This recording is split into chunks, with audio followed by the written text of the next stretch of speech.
Je vote pour la science avec Isabelle Burgon. Bonjour à vous.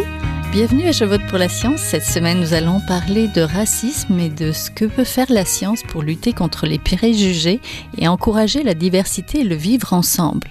Nous préparions une émission sur le mouvement Black Lives Matter lorsque nous avons appris le décès de Joyce Echaquan, cette maman atikamekw de 37 ans qui a perdu la vie à l'hôpital de Joliette sous les insultes de 2 membres du personnel soignant. Une enquête du bureau du coroner va permettre de faire la lumière sur ce drame, mais déjà des appels et des manifestations ont interpellé le gouvernement québécois à se prononcer sur le racisme systémique, et ce que le gouvernement de M. Legault ne fait toujours pas, mais que le Canada a déjà fait. Le meurtre de George Floyd par les policiers de Minneapolis a eu des répercussions dans les pages de revues de sciences et des associations scientifiques qui appelaient les chercheurs à faire leur mea culpa. De nombreux chercheurs canadiens ont aussi fait un appel à la grève le 10 juin dernier. Cet appel visait les institutions scientifiques et les universités à travers tout le Canada à s'interroger sur leurs pratiques et leur engagement à éliminer le racisme de leurs murs. Cet appel a-t-il été entendu? Pour le savoir, restez à l'écoute.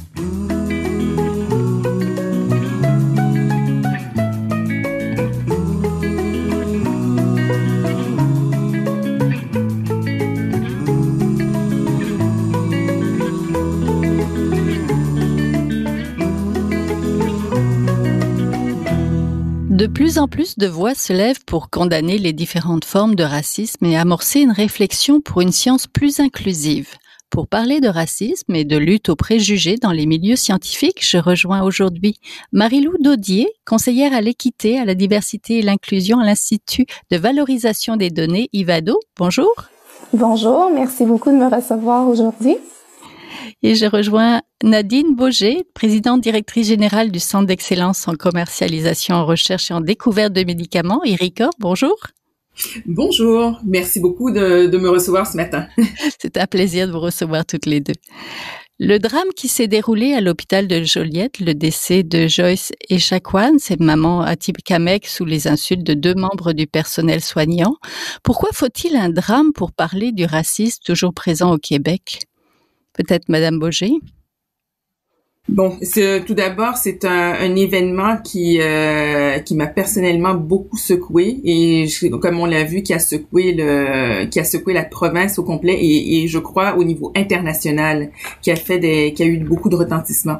C'est comme vous le dites, c'est effectivement très dommage qu'on ait besoin de faire face à de pareils événements pour reprendre la réflexion, parce que je crois que la réflexion, et certaines actions avaient déjà débuté tant au gouvernement, donc il y a un petit peu plus de communication entre le gouvernement et les communautés autochtones, mais c'est qu'on voit, ce qu'on a constaté, c'est qu'il y a un profond malaise et une profonde mécompréhension, plutôt incompréhension de l'autre au sein au Québec. Donc c'est quelque chose qu'il faut que l'on combatte. Il faut aussi mieux connaître la population, les différents membres de notre population québécoise, et c'est ce qui a transparu dans cet événement très très malheureux. Oui, Marie-Lou Daudier, pourquoi il faut attendre un drame pour qu'on en reparle? C'est malheureux que oui, il faut qu'il y ait un drame pour qu'on en parle, mais il y a une certaine évolution dans tout ça. Je parlais à quelques personnes autochtones la semaine dernière à propos de ça, et il y a un mélange d'émotions, parce que d'un côté, c'est pourquoi ça vient d'arriver, mais de l'autre, j'ai entendu, on en parle autrement, finalement. Donc, il y a comme une évolution aussi dans le discours. Donc, je pense que c'est plate, mais il faut continuer à marteler, puis continuer à pousser le message de donner la place aux Autochtones dans une formation que je vais donner la semaine prochaine sur l'équité, la diversité et l'inclusion en intelligence numérique avec Vanessa Charenfant. On va aborder la question du portrait de la diversité en intelligence numérique, par exemple. Donc, de parler de la place des différentes communautés dans différents domaines, je pense que c'est important aussi. Ça, c'est un exemple de prendre conscience. Je pense que les gens doivent prendre conscience où sont les personnes autochtones lorsqu'on parle de certaines choses, puis de voir le pouvoir que ces personnes-là ont. Par exemple, dans ce cas-ci, moi, je me dis, ça fait trop longtemps, on ferme la porte aux personnes autochtones. Si on regarde depuis les écoles résidentielles, c'est des choses qu'on veut pas discuter, c'est des choses qu'on cache dans notre histoire lorsqu'on apprend à l'école. Donc, il y a vraiment toute une éducation à faire. Je pense qu'il y a le manque d'éducation qui fait en sorte que les gens arrêtent de s'y intéresser. C'est malheureux, mais moi, ça m'a pris vraiment mon bac en travail social, un cours de bac pour comprendre l'histoire vraiment des personnes autochtones. On me l'expliquait pas comme ça au secondaire. Pourtant, j'aurais dû l'apprendre au secondaire, très jeune. C'est là d'apprendre le vrai contexte pour qu'on soit intéressé depuis avant ça. Donc je pense qu'il y a d'un côté que le monde est axé sur qu'est-ce qu'ils savent, mais de l'autre côté, il y a aussi l'éducation. Il y a le système scolaire qui doit jouer un rôle dans l'inclusion de la diversité et dans la présentation de l'histoire du Québec. Oui. Est-ce que... Oui, allez-y. Oui, en fait, je suis tout à fait d'accord avec Madame Daudier. C'est que là, ce qu'on a constaté également, et je crois que tous les points que vous avez avancés sont tout à fait mérités. En fait, c'est ce qui devrait être. Et on a entendu Elisapi, la chanteuse d'origine autochtone, justement en fin de semaine, et puis dans les journaux aussi à la presse. Et quelque chose qu'elle a mentionné également, c'est de ne pas considérer les autochtones comme un tout simple. C'est qu'elle a parlé, je crois, de 11 groupes différents d'autochtones, donc qui ont chacun leur spécificité, qui ont leur langue, qui ont leurs coutumes. Donc aussi dans cet exercice d'apprentissage de l'autre, il faut aussi reconnaître au sein même du groupe les différences intrinsèques des sous-groupes également. Oui, est-ce qu'on peut faire un parallèle avec aussi ce qui s'est passé cet été, le décès de George Floyd et tout le mouvement Black Lives Matter qui a démarré ou qui est sorti dans la rue et qui s'est fait entendre pour justement, c'est sûr que c'était aux États-Unis et ici on est au Québec. Est-ce que ça a résonné chez nous, ce mouvement-là? Est-ce que ça résonne encore? Madame Baucher?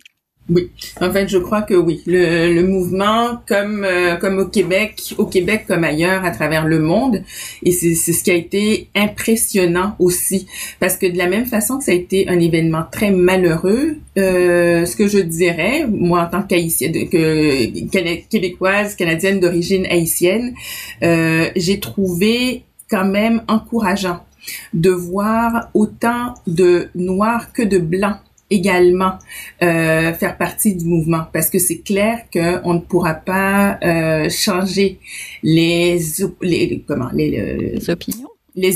exactement, les opinions générales uniquement par le groupe qui est visé. Donc, il faut absolument que l'on travaille de concert, tous ensemble, pour y arriver. Donc, ça, c'est clair. La façon, et puis comme je crois qu'on se le disait en pré-entrevue, c'est que je crois que un point d'importance, c'est que au Québec et au Canada, certes, il y a eu de l'esclavagisme, il y en a. Il y a du racisme aussi, mais il faut considérer aussi que le poids historique des tensions raciales est très différent aux États-Unis qu'au Canada ou au Québec. Donc ça aussi, je ne dis pas que l'un est plus intense ou moins intense que l'autre, mais c'est à considérer aussi. Donc quand on fait l'approche, quand on veut justement contrer les discriminations raciales, il faut aussi considérer qu'on a une histoire un peu différente également. Oui, Madame Daudier, vous êtes d'accord avec ça? Vous allez co-animer justement un événement en ligne sur Zoom le 14 octobre prochain. C'est un atelier donc organisé par Ivedo, mais qui est destiné au milieu et aux étudiants, milieu du numérique. Est-ce que vous êtes d'accord qu'ici, peut-être, il y a moins peut-être c'est moins fort, ça résonne moins fort parce qu'il y a peut-être, j'allais dire moins de problèmes, mais j'ose pas le dire parce qu'il y a des problèmes, on l'a vu, on vient de le voir, là. Ben, je suis tout à fait d'accord avec ce que Madame Bouger a dit. De mon côté, si je peux compléter, en fait, qu'est-ce qu'on va voir dans la session de la semaine prochaine et qu'est-ce qui est important de voir dans notre réalité canadienne, québécoise, c'est que parallèlement à ce qui est arrivé cet été, nous, on avait le débat sur est-ce que c'est du racisme ou du racisme systémique? Puis, ça, c'est venu peser lourd sur les communautés noires au Québec.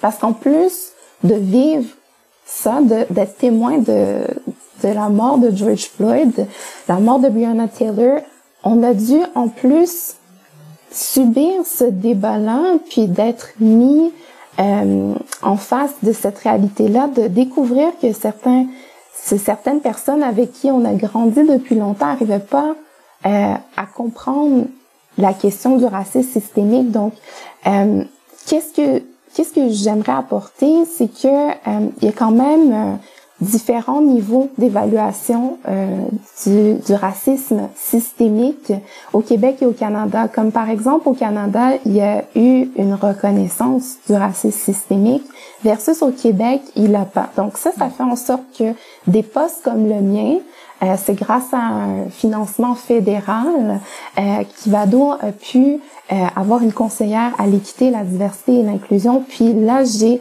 la magie, le pouvoir de pouvoir changer un petit peu les choses au niveau du système, d'attirer, de retenir une main-d'œuvre diversifiée, de changer les pratiques institutionnelles. Mais ça prend une reconnaissance du racisme systémique. Puis j'espère que au niveau provincial, ça va pouvoir arriver aussi, cette reconnaissance-là. Comme ça, ce serait le fun qu'il y ait dans des petits organismes communautaires, qu'il y a des postes comme les miens, dans des coopératives, dans des PME, un petit peu partout. Donc, en fait, je trouve que il y a eu ce débat-là en parallèle qui distingue un peu le Québec par rapport à ce qui s'est passé aux États-Unis quand il y a eu les incidents avec la mort de George Floyd. Oui. Est-ce qu'il y a une question aussi peut-être de génération et d'école? Madame Bouger, vous êtes présidente, directrice générale donc du centre Iricor. Trouvez-vous que ça soit plus difficile, par exemple, de percer et de faire sa place pour une personne de couleur dans les domaines scientifiques actuellement? Je vous dirais que personnellement, je n'ai pas ressenti plus de difficultés que d'autres personnes autour de moi. Mais je suis consciente que ça existe. Et j'ai justement, en préparation à cette entrevue, j'ai lu plusieurs articles où j'ai vu que dans certains domaines, encore là aux États-Unis en particulier, qu'il y a plus de difficultés. En fait, c'est surtout au niveau des taux de diplomation qu'il y a une sous-représentation des Noirs dans le domaine des sciences. Mais là, ce que l'on voit, c'est qu'il y a un problème aussi à la base.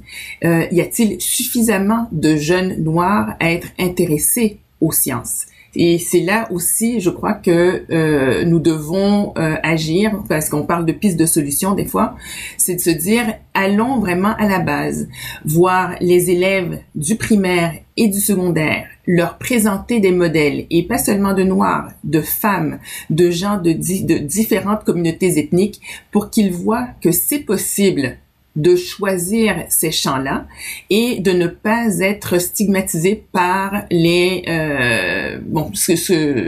certains préjugés qui pourraient exister.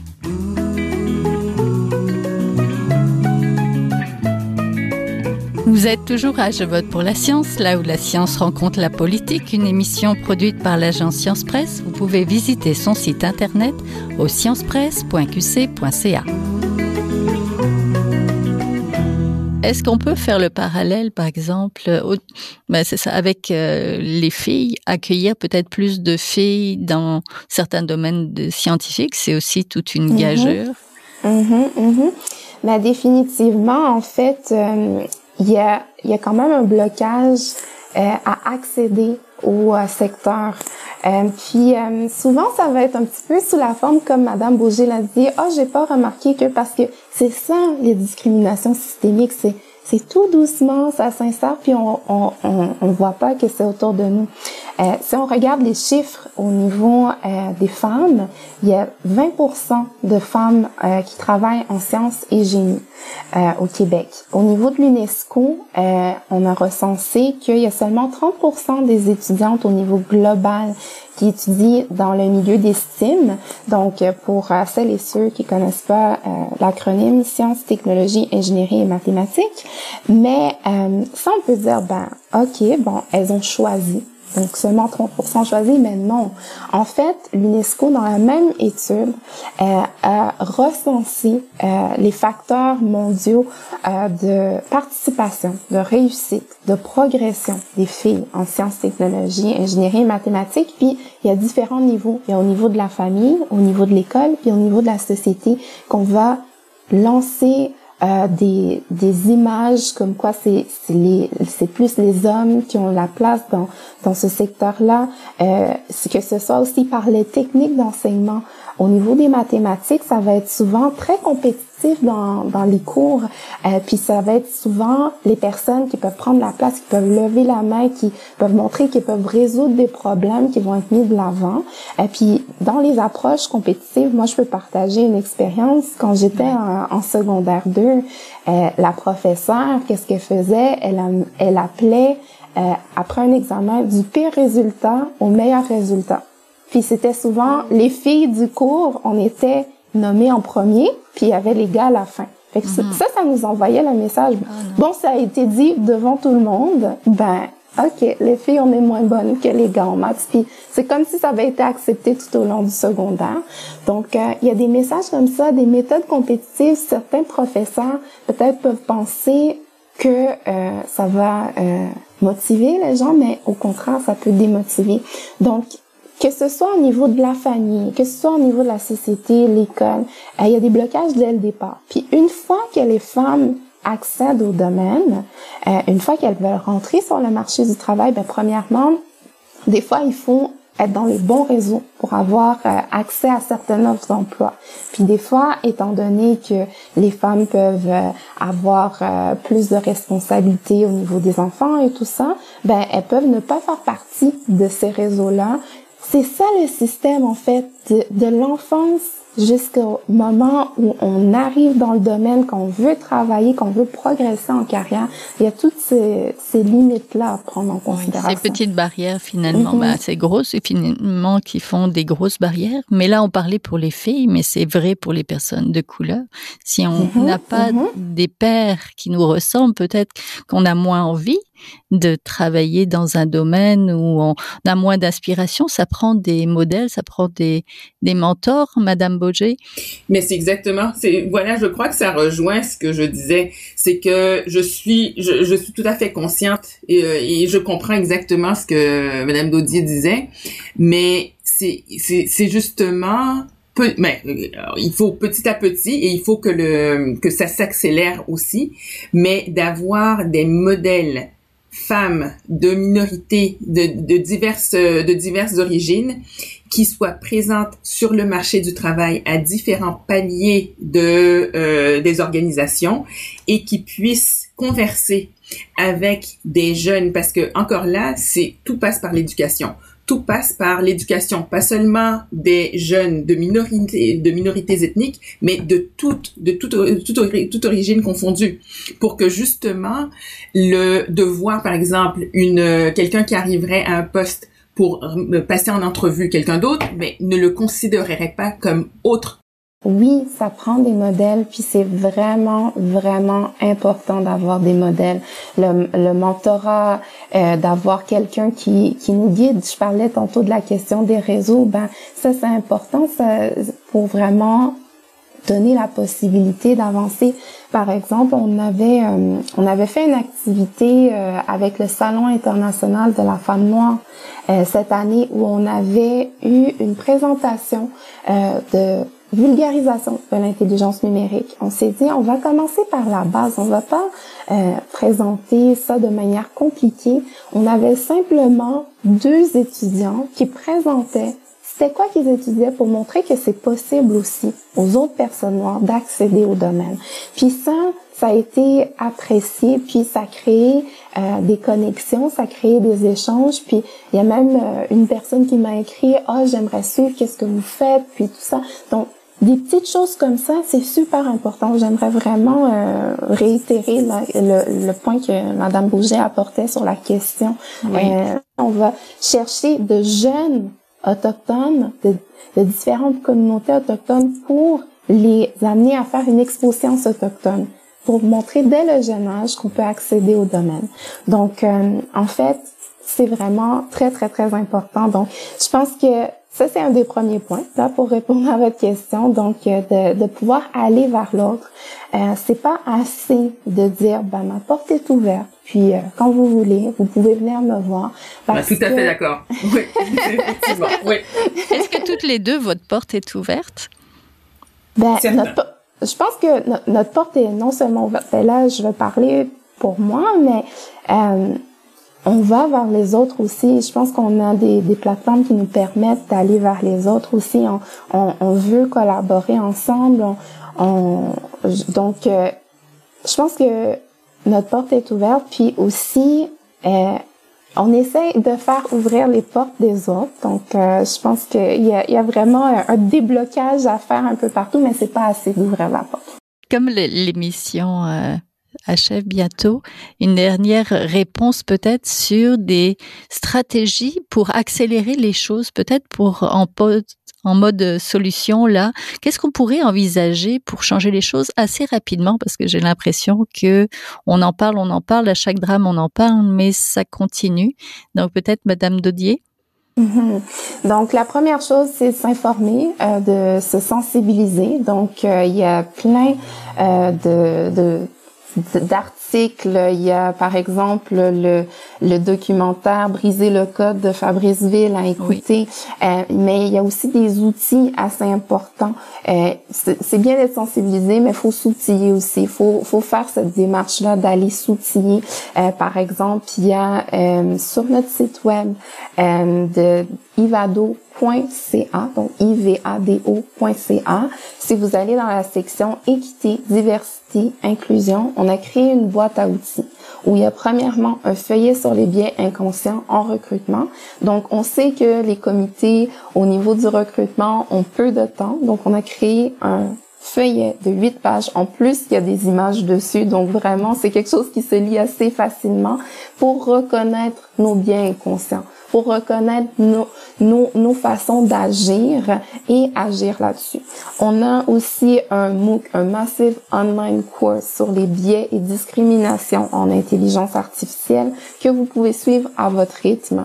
On a aussi un webinaire qu'on a développé en tout début de pandémie parce que il y a beaucoup d'actions rapides comme on doit faire, comme vous l'avez bien dit.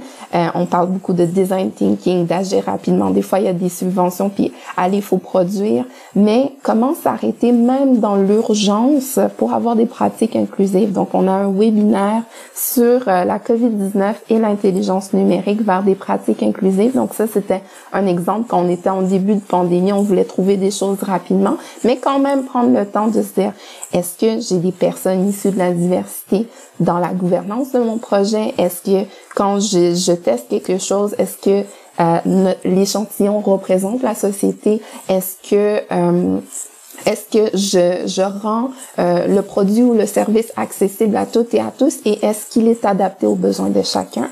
Et je pense aussi que c'est important d'aller vers les autres, comme je disais, d'être prêt à apprendre et à réapprendre, parce que des fois, c'est pas parce qu'on connaît quelque chose, on a tout compris. En équité, diversité, inclusion, c'est toujours un apprentissage. Même moi, dans mon rôle, j'apprends à chaque jour. Et une dernière chose, c'est s'il y a des directeurs et des directrices qui écoutent aujourd'hui, c'est on a besoin de vous. C'est pas juste les personnes en RH ou les personnes dédiées à ça.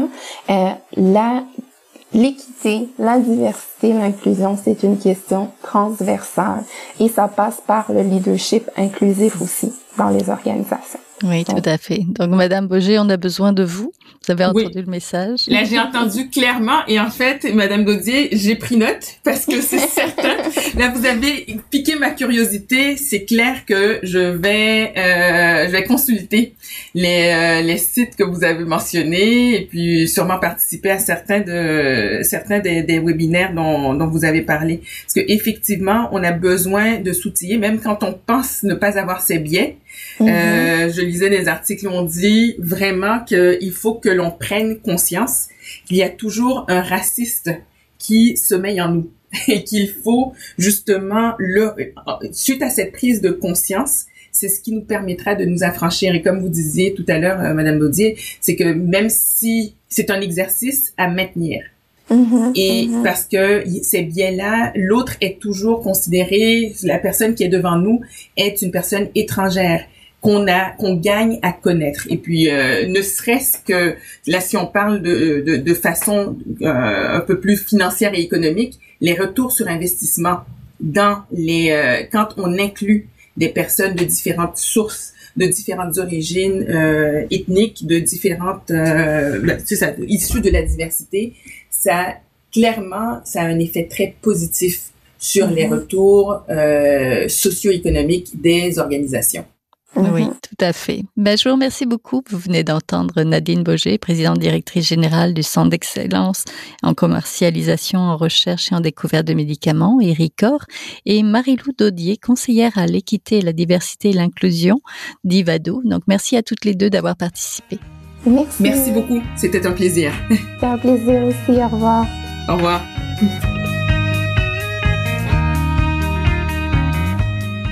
Voilà, c'est tout pour cette semaine. Je vote pour la science, c'est une production de l'agence Science Presse avec Radio VM, à la régie Daniel Fortin, à la recherche, la réalisation et au micro Isabelle Burguin.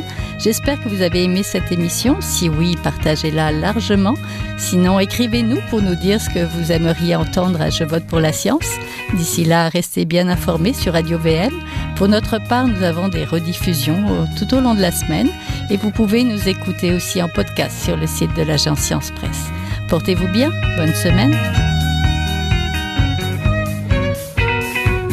Jing Jiahua est un chercheur typique de ceux pour qui les progrès de la bioinformatique ont préséance sur le sens biologique et pour qui la grosse science constitue la seule logique. On y parle de génome, de transcriptome et de spliceosome, de traductome, de protéome et de foldéome, de kinome, de protéasome, mais pas du glaucome de Guillaume, de signalosome vers les lysosomes, et puis E.T.